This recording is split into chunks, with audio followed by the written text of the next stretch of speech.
సత్యదేవుని సేవ, నిజ దేవదేవుని సేవ, ఆత్మదేవుని సేవ, ఆదిదేవుని సేవ.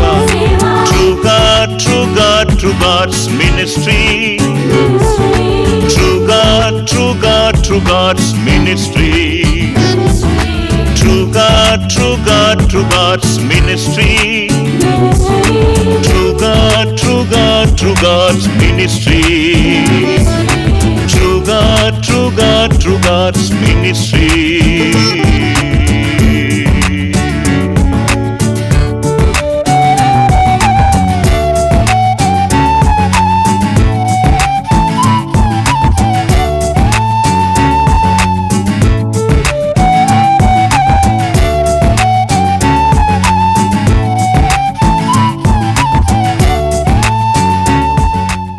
రెండంచుల ఖడ్గం అను మా టీవీ కార్యక్రమాన్ని వీక్షిస్తున్న మీ అందరికీ క్రీస్తు పేరిట శుభాభివందనాలు.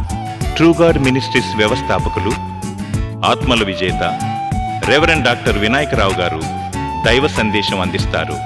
మీ సెల్ ఫోన్ సైలెంట్లో పెట్టి దేవుని వాక్యాన్ని వినండి. Praise the Lord. తిరిగి మరొకసారి దేవుడు మనందరినీ ఆయన సన్నిధిలో ఉంచి మరి వాక్యాన్ని ధ్యానించే భాగ్యము మనందరికీ దయచేసినందుకు వేలాది వందనాలు, స్తోత్రములు. హల్లెలూయా. అందరూ బాగున్నారని నేను అనుకుంటున్నాను. ఈరోజు నేను మీతో మాట్లాడదలుచుకున్న అంశం ఏంటంటే గ్రేట్ విక్టరీస్, గొప్ప విజయములు. ఏంటి విజయములు? విజయములు అందరికీ చాలా మట్టుకు జరుగుతూ ఉంటాయి. కానీ ప్రతి మానవుడు పొందుకోవలసిన 3 విజయాలు ఉన్నాయి. అవి మనకు కల్పించిన వాడు దేవుడే కాబట్టి మరి ఆ యొక్క విజయాలు ఏంటో మనం ఈరోజు చూస్తాము. ఈ విజయము ఈ లోకంలో ప్రతి మానవునికి అవసరము, అక్కరగా ఉంది. ఇది ఎంతో ముఖ్యము కాబట్టి దీన్ని గ్రహించి వీటిని పొందుకొని ఆ విజయంలో మనం కూడా పాలిభాగస్తులుగా ఉండాలని మనం కోరుకుంటున్నాడు దేవుడు. The victory of Christ in the redemption, విమోచన క్రీస్తు యొక్క విజయము.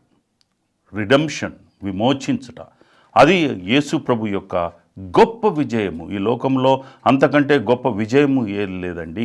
ప్రతి మానవుడు ఒకరినొకరు చేయూత ఇచ్చి కానీ సహాయపడుతూ మరి విజయం పొందుకునేలాగా చేస్తారు. కానీ ఇక్కడ యేసు ప్రభు మనల్ని విమోచించాడు. విమోచన అంటే దేని విషయంలో? మనల్ని రక్షించాడు, జీవింపచేశాడు.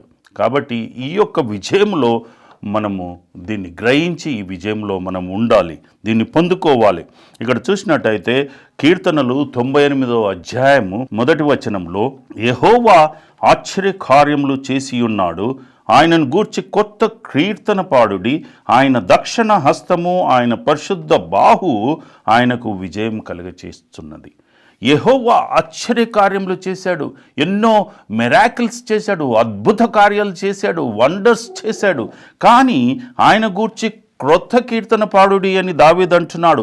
ఎందుకంటే అతన్ని కూడా విమోచించాడు. ఆయన యొక్క విమోచనలో కలిగిన విజయమునకు ఆయన ఒక కీర్తన, ఈ కీర్తనను రచించినట్టు మనం చూస్తున్నాము. యెహోవాకు క్రొత్త కీర్తన పాడుడి అంటే ఆయన చేసిన యొక్క పనులను బట్టి, ఆయన చేయబోయే అద్భుత కార్యమును బట్టి మనము ఆయనకు ఈ యొక్క కీర్తన పాడాలి. ఎందుకంటే ఈ యొక్క కీర్తనలో ఆయనను ఘనపరచాలి, పూజించాలి, ఎత్తిపట్టాలి. ఇక్కడ సర్వలోకమునకు ఉద్దేశించి రాసిన ఈ యొక్క కీర్తనను మనం ఈరోజు చూస్తున్నాము. అందువలన దేవునికి లోకమంతటికి చెందిన ఈ యొక్క క్రొత్త సహాయమును, అద్భుత కార్యమును మనం చూడబోతున్నాము. ఈ కీర్తనలో ఈ మొదటి కారణం ఏంటంటే దేవుని యొక్క రక్షణ, విముక్తి లోకమంతటికి అందుబాటులోనికి వచ్చింది. దేవుడు ఈ చేసిన అద్భుత కార్యానికి లోకమంతటికి, లోకాన్ని రక్షించటానికి ఈ యొక్క అద్భుత కార్యాన్ని చేసినట్టు దావీదు మహారాజు రాస్తున్నాడు. దావీదు పొందిన విమోచనను గురించి చెప్తున్నాడు. ఎందుకంటే రక్షణ, విముక్తి నిస్సందేహంగా సిలువలో జరిగిందే. అతన్ని పొందుకోలేకపోయినా, అతడు చనిపోయినా, అతడు చూడలేకపోయినా, కానీ అతను రాస్తున్నాడు. ఎందుకంటే ఆయన కూడా విమోచింపబడ్డాడు, తన పాపముల నుంచి విమోచింపబడ్డాడు. యెహోవాను శరణుజొచ్చినప్పుడు, యెహోవా నా కాపరి అని అనుకున్నప్పుడు ఆయన పొందిన ఆ యొక్క విమోచనను బట్టి ఈ యొక్క కీర్తనను రచించినట్టు చూస్తున్నాము. ఆయన చేసిన అద్భుత కార్యాలు ఎన్నో ఉన్నాయండి. ఆయన చేసిన అద్భుత కార్యాలలో మానవునికి ఎంతో రక్షణను కల్పించాడు. రక్షణనే కాదు, ఎంతో మంచి కార్యాలు, గొప్ప కార్యాలు చేశాడు.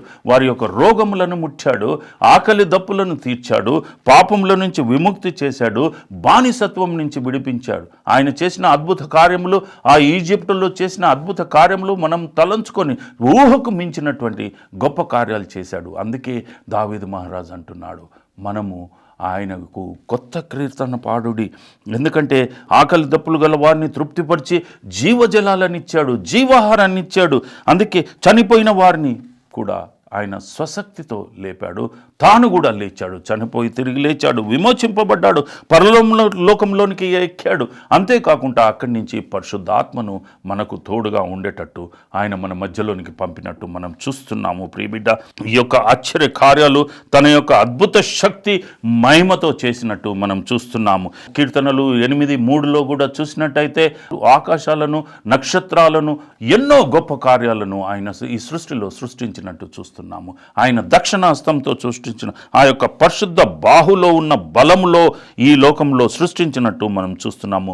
విముక్తి అనేది చాలా గొప్ప విషయం అండి. మానవుడు కృషించేవాడిగా ఉన్నాడు, కృంగిపోయేవాడిగా ఉన్నాడు, ఎప్పటికీ చనిపోయేవాడిగా ఉన్నాడు. కానీ నీది చనిపోవడమే కాదు, నిన్ను లేపే శక్తి ఆయనలో ఉన్నదని ఆయన నిరూపించుకున్నాడు. నిర్గమకాండము 15వ అధ్యాయము 6వ వచనంలో చూసినట్లయితే, యెహోవా నీ దక్షిణ హస్తము బలముంది అతిశయించును, యెహోవా దక్షిణ హస్తము శత్రువుని చిత్తకొట్టును. నీ యొక్క దక్షిణ హస్తము, ఆయన యొక్క రైట్ హ్యాండ్లో ఎంతో బలముంది ఉన్నదండి.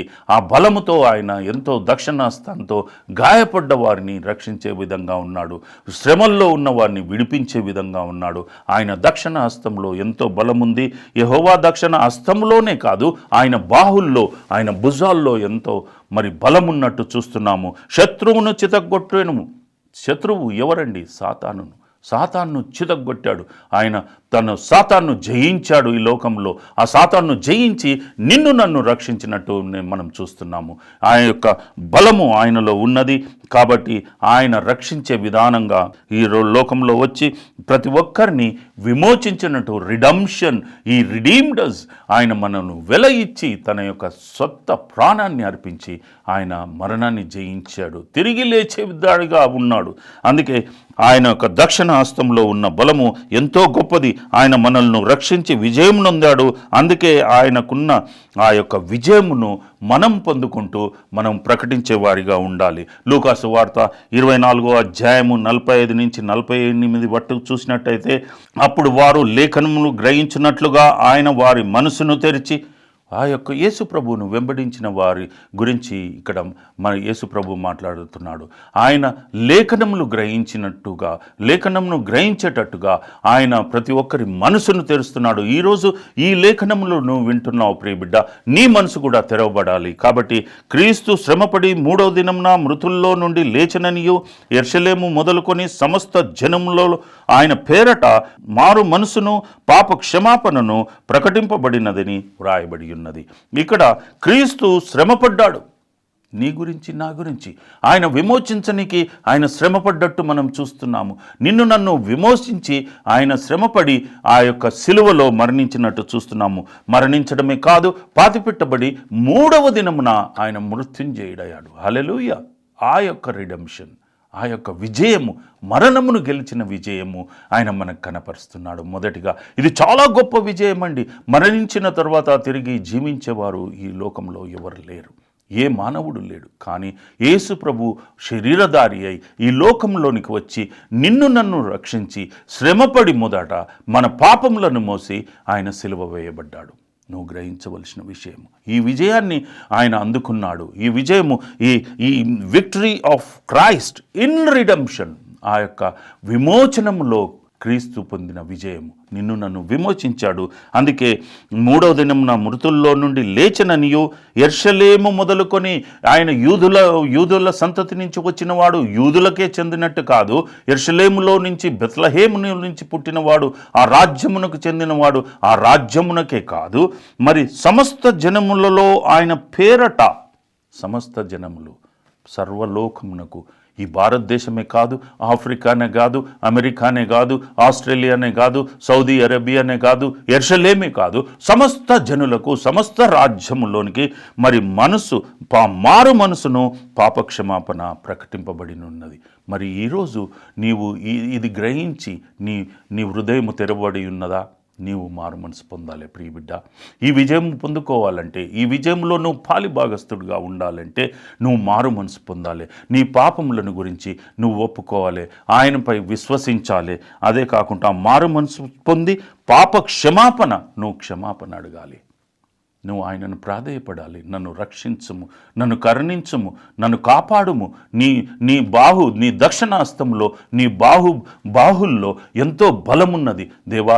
నీవు నీ కుమారుణ్ణి మృత్యుంజయుడిగా చేశావు, నన్ను కూడా ఆ విజయంలో పాలిభాగస్తుడిగా చేయమని నువ్వు ప్రార్థించాలి ప్రియబిడ్డ. మరి నీ యొక్క మనసు మూసివేసి ఉందా? ఈరోజు నేను నిన్ను అడుగుతున్నాను, నీ మనసు తెరవబడాలి.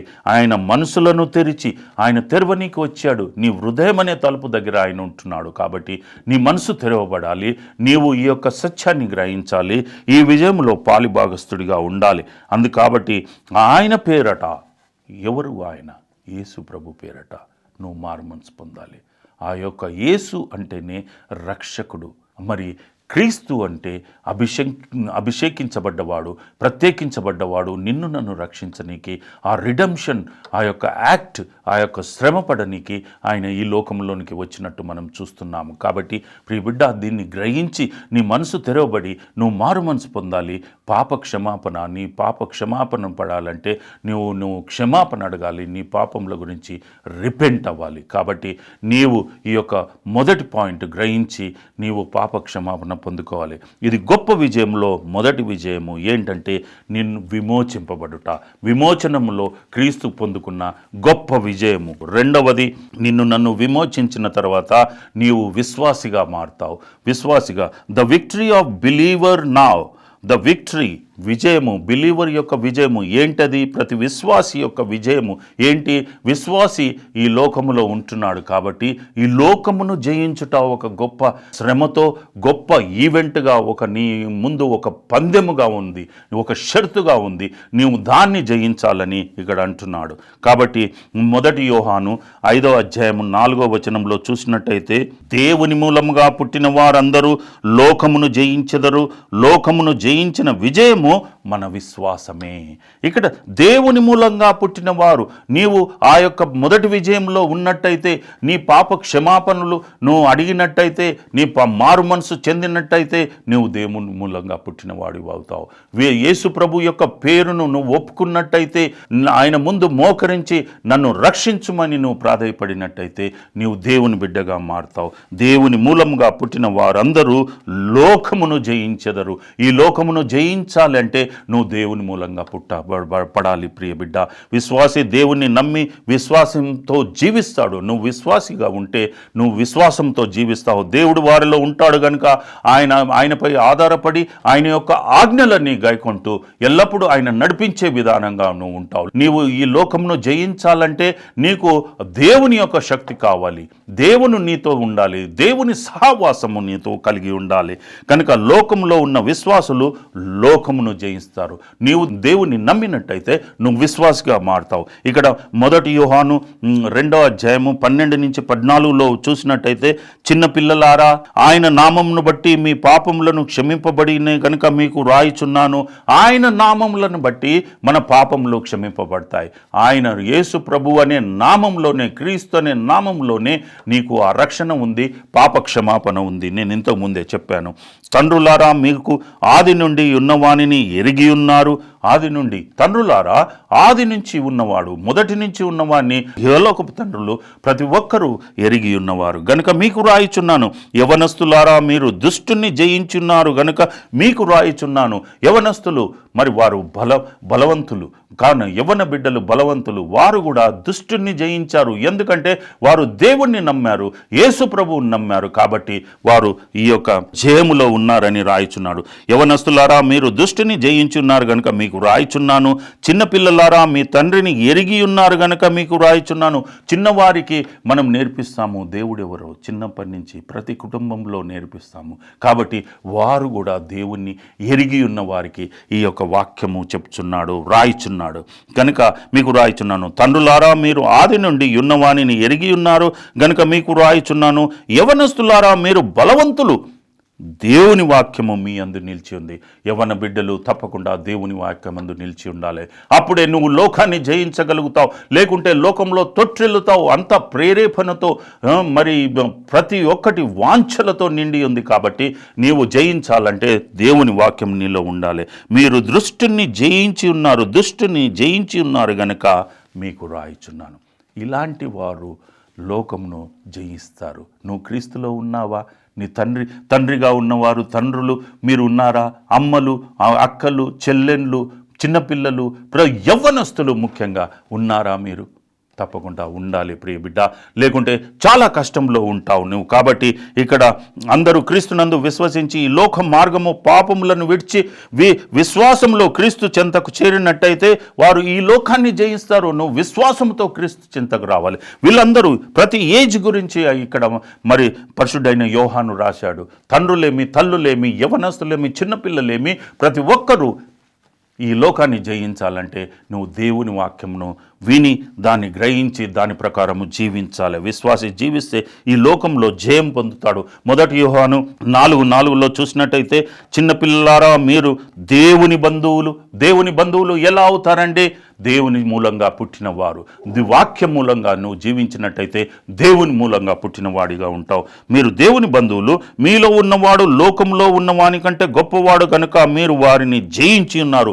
మీలో ఉన్నవాడు యేసు ప్రభు అయితే, మీలో ఉన్నవాడు ఆ రక్షకుడైతే, ఆ విమోచించిన ఆ యొక్క క్రీస్తు మీలో ఉన్నట్టయితే ఆయన లోకంను జయించిన విధంగా మీరు కూడా లోకాన్ని జయిస్తారు. గొప్పవాడు గనుక మీరు వారిని జయిస్తారు. లోకంలో ఉన్నవాడు ఎవడండి?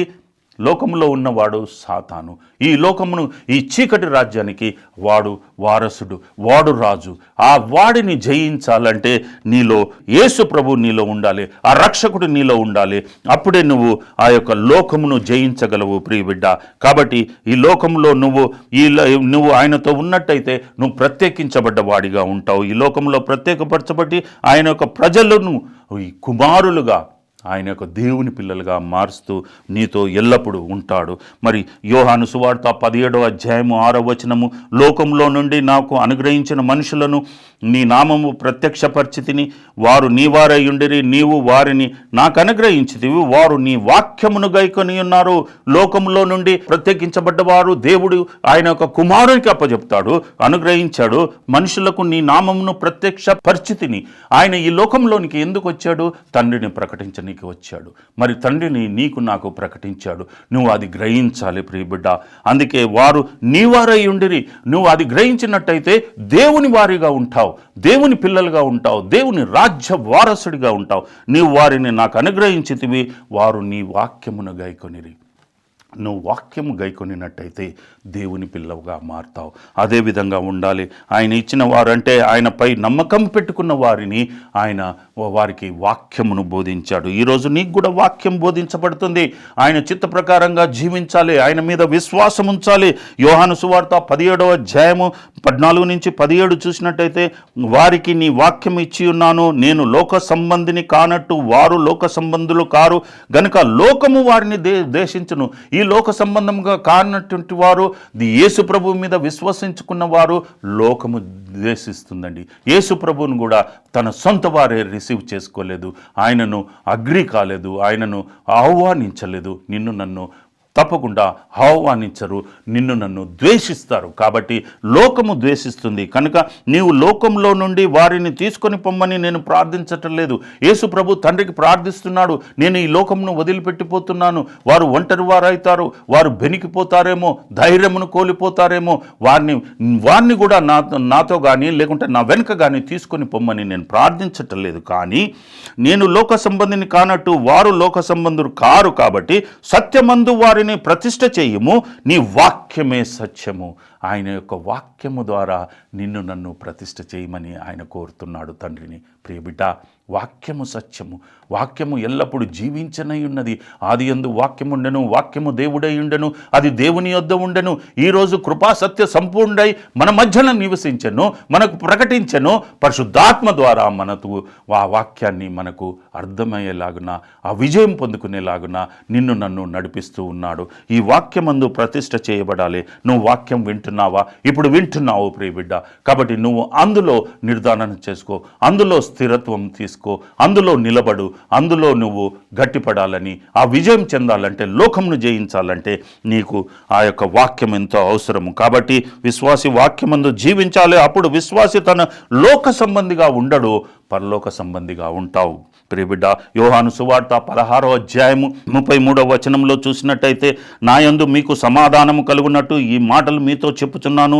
లోకములో మీకు శ్రమ కలుగును, అయినను ధైర్యము తెచ్చుకొనుడి, నేను లోకమును జయించి ఉన్నాను. యేసు ప్రభు అంటున్నాడు, మీకు లోకంలో సమాధానం కలుగునట్టు ఈ మాటలు మనతో చెప్తున్నాడు. ఈరోజు నువ్వు కూడా వింటున్నావు ప్రియబిడ్డ. లోకములో మీకు శ్రమలు కలుగుతాయి, మీకు రోగం వస్తుంది, దరిద్రత వస్తుంది, ఎన్నో బాధలు, బందరీలు, కుటుంబ సమస్యలు అన్నీ వస్తాయి. అన్ని పక్కకు పెట్టు. ఎందుకంటే యేసు ప్రభు కూడా అటువంటివి ఎదుర్కొన్నాడు. తన తల్లిదండ్రులు, తన అక్క చెల్లెళ్ళు, అన్నదమ్ముళ్ళు కూడా అతన్ని ద్వేషించారు, అతన్ని అగ్రి కాలేదు, అతనికి లోబడలేదు. అయినా కానీ ధైర్యము తెచ్చుకొనిడి, నువ్వు ధైర్యంతో ఉండాలి. ఎందుకంటే నేను లోకమును జయించి ఉన్నాను. నువ్వు వెంబడించే యేసు ప్రభువు ఆయన లోకాన్ని జయించాడు. తండ్రిని దృష్టిలో పెట్టుకొని ఆయన జీవించాడు. నీవు కూడా నీ తండ్రి అయిన యేసు ప్రభువును దృష్టిలో పెట్టుకొని ఈ యొక్క లోకాన్ని జయించాలి. అందుకే the victory of the believer now, ప్రస్తుతము విశ్వాసి యొక్క విజయము. నీవు ఈ లోకంలో జీవించినంత కాలము ఈ లోకమును జయించాలి. అది గొప్ప విజయము, అది రెండవ విజయము మనము పొందుకోవలసింది. మరి మూడవది చూసినట్టయితే the coming victory of resurrection, మన పునరుత్థానపు రాబో విజయము, పునరుత్థానము రాబోయే విజయము. ఈ విజయములో మనమందరం ఉండాలి. అందుకే మొదటిగా ఆయనచే విమోచింపబడాలి. రెండవది ఈ లోకమును జయించినట్టయితే నువ్వు పునరుత్థాన విజయములో తప్పకుండా పాల్గొంటావు. కాబట్టి 1 కొరింథీయులు 15వ అధ్యాయము 54వ వచనము, ఈ క్షయమైనది అక్షయతను ధరించుకొనినప్పుడు, క్షయమైనది నశించనైనది, corruptible, it is to be dead, అది చనిపోయినట్టుది, క్షీణించనైనది, కుళ్ళిపోయి ఉన్నటువంటిది అక్షయతను ధరించుకొనినప్పుడు. అక్షయత అంటే అన్కరప్టబుల్, అది చనిపోదు, ఎల్లప్పుడూ జీవించేదానిగా ఉంటుంది, ఎల్లప్పుడూ ఫ్రెష్గా ఉంటుంది.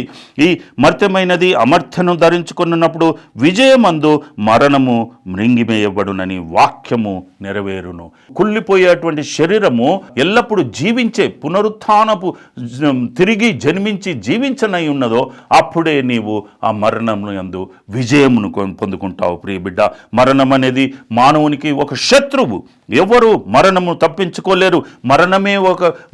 మరణమే చాలా చివరి గమ్యము. కానీ మరి దేవుని యందు విశ్వాసం లేనివారు, విశ్వాసి కానివాడు, విమోచింపబడనివాడు తప్పకుండా అతడు మరణించనై ఉన్నాడు. కానీ విశ్వాసి ఈ లోకములో ఆయన విశ్వసించి జీవించినట్టయితే ఇక్కడ కళ్ళు మూయగానే నెక్స్ట్ మూమెంటే నువ్వు పరలోకంలో కళ్ళు తెరుస్తావని ఈరోజు వాక్యం ద్వారా తెలుపబడుతుంది. క్రీస్తు రాకడలో క్షీణించనైన ఈ శరీరము జీవింపజేసినట్టు మనం చూస్తున్నాము. 1 కొరింథీయులు 15వ అధ్యాయము 53వ వచనము, క్షయమైన ఈ శరీరము అక్షయతను ధరించుకునవలసి ఉంది, మర్త్యమైన ఈ శరీరము అమర్త్యను ధరించుకునవలసి ఉన్నది. క్షయమైనది నశించనైనటువంటి ఈ శరీరము అక్షయతను అంటే జీవింపనైనటువంటి శరీరము ధరించుకోవలసి ఉన్నది. కాబట్టి ఎందుకనగా రక్తమాంసాలు పరలోక రాజ్యములో మరి చేరవండి. పరలోక రాజ్యము వాగ్దానము చేయబడి ఉన్నది. కానీ ప్రతి విశ్వాసి పరలోక రాజ్యములో ఉండాలి. కావున నశించనై ఉన్న ఈ భూసంబంధమైన శరీరము పరలోక సంబంధమైన శరీరంగా మారాలి.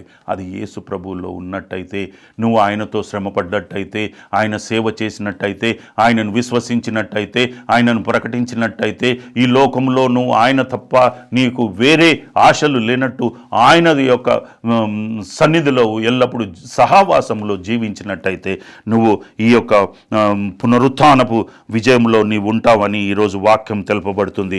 మరి 1 కొరింథీయులు 15:42 మృతుల పునరుత్థానము అలాగే శరీర క్షయమైనది విత్తబడి అక్షయముగా లేపబడును. నువ్వు మృతుల పునరుత్థానములో అవి చెక్ చేయబడతాయి. నీవు చనిపోయేవాడిగా ఉన్నప్పుడు నీవు ఏ విధంగా జీవించావు, అందుకే క్షయమైనదిగా విత్తబడినప్పుడు నీవు చనిపోయేవాడిగా ఒక విత్తనాన్ని విత్తినప్పుడు అది అక్షయంగా లేపబడును, అది వృక్షమై మొదలు పెడుతుంది. కాబట్టి అది జీవింపనై ఉంటుంది. కాబట్టి నువ్వు యేసు ప్రభు నందు ఉన్నట్టయితే నీవు క్షయమైనదిగా ఉండినను నువ్వు అక్షయంగా లేపబడతావు, మహిమగల శరీరంతో ఉంటావు. ప్రియ బిడ్డ, అయితే లేచిన వారు తర్వాత విశ్వాసులు మహిమ ప్రభావాలతో కూడిన శరీరాలతో ఉంటారు. చక్కగా సరిపోయినట్టు ఉంటాయి. ఈ జీవితంలో కాదు, పరలోక జీవితానికి సరిపోయినట్టుగా ఉంటాయి. కాబట్టి ఫిలిప్పీలకు రాసిన పత్రిక 3:21 సమస్తము లోబర్చుకున్నాడు యేసు ప్రభు. ఆయన పునరుత్థానుడయ్యాడు, మరణాన్ని జయించాడు. అంతకంటే గొప్ప విషయము ఏది ఉండదండి. ఆయన తన యొక్క శక్తిని బట్టి ఆయన మన యొక్క దీన శరీరాన్ని, ఆయన యొక్క ఆయన యొక్క దక్షిణాస్తాన్ని బట్టి మన యొక్క దీన శరీరాన్ని మహిమగల శరీరంగా ఆయన ఏ విధంగా మహిమ పొందుకొని లేచాడో ఆ విధంగా ప్రభువైన యేసుక్రీస్తు పునరుత్థానుడైనాడు, మరణంను జయించాడు. కాబట్టి మనం కూడా జయిస్తామని నేను ఈరోజు మీకు ప్రకటిస్తున్నాను. ఆ పునరుత్థానంలో పాల్గొని ఉండాలంటే ఆ మహిమగల శరీరాన్ని మనం పొందుకోవాలి. ప్రియ బిడ్డ, యెషయా గ్రంథము 25:8 చూసినట్టయితే, ఈ మరణము మింగివేయబడినట్టయితే, జీవింపను చేసినట్టయితే నీవు ఇక ఏడుపు ఉండదండి. నువ్వు మరణిస్తాననే ఒక దుఃఖము నీలో ఉండదు. ఆయన తుడిచివేస్తున్నాడు. చివరిగా విజయము తాను పొందుకున్నాడు, మనకు కల్పించాడు. ప్రకటనల గ్రంథము 21:4 ఆయన వారి కన్నుల ప్రతి బాష్ప బిందువును తుడిచివేయును, మరణం ఇక ఉండదు, దుఃఖమైనను ఏడుపైనను వేదనైనను ఇక ఉండదు. ఆయన మనకు ఈ యొక్క విజయమును మార్గమును తెరిచాడు, పునరుత్థానం అనే మార్గము తెరిచాడు. విజయమందు తాను పొంది మనకు కూడా కల్పించాడు. ప్రియ బిడ్డ, ఈ యొక్క విజయంలో నేను ఉండాలని ఆయన కోరుకుంటున్నాడు. ప్రార్థించుదాం. స్తోత్రములు, హల్లెలూయా. తండ్రి యేసయ్యా, నీ పాదములకు వందనాలు. ఎంతో గొప్ప వాక్యంతో మాతో మాట్లాడినావు నాయన. కూర్చున్న వీరందరినీ, వాక్యం వింటున్న అందరినీ కాపాడమని, వారికి ఎలాంటి సమస్యలున్నా, ఎలాంటి అనారోగ్య స్థితి ఉన్నా, ఎలాంటి ధనరీతిగాను ఎంతో బీద స్థితిలో ఉన్నా, ఎంతో హీన స్థితిలో ఉన్నా, ఎంతో హ్యూమిలియేషన్ స్థితిలో ఉన్నా వారిని అందరినీ కాపాడమని, అన్నిటికీ మించి రక్షణ భాగ్యాన్ని వారికి దయచేయమని యేసు పరిశుద్ధ నామమున వేడుకుంటున్నాను తండ్రి. Amen. Praise the Lord. God bless you. Congratulations and celebrations when I tell everyone that you're in love with me. Congratulations and jubilations. I want the world to know I'm happy as can be.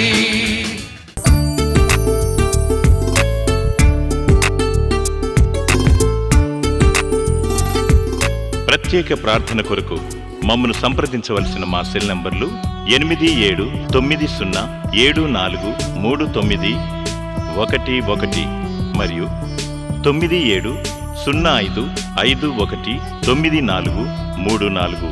Reverend doctor Vinayaka Rao గారితో మీరు మాట్లాడాలనుకుంటే ఈ నెంబర్లకు phone చేయండి. 9866064665 మరియు 04027125345.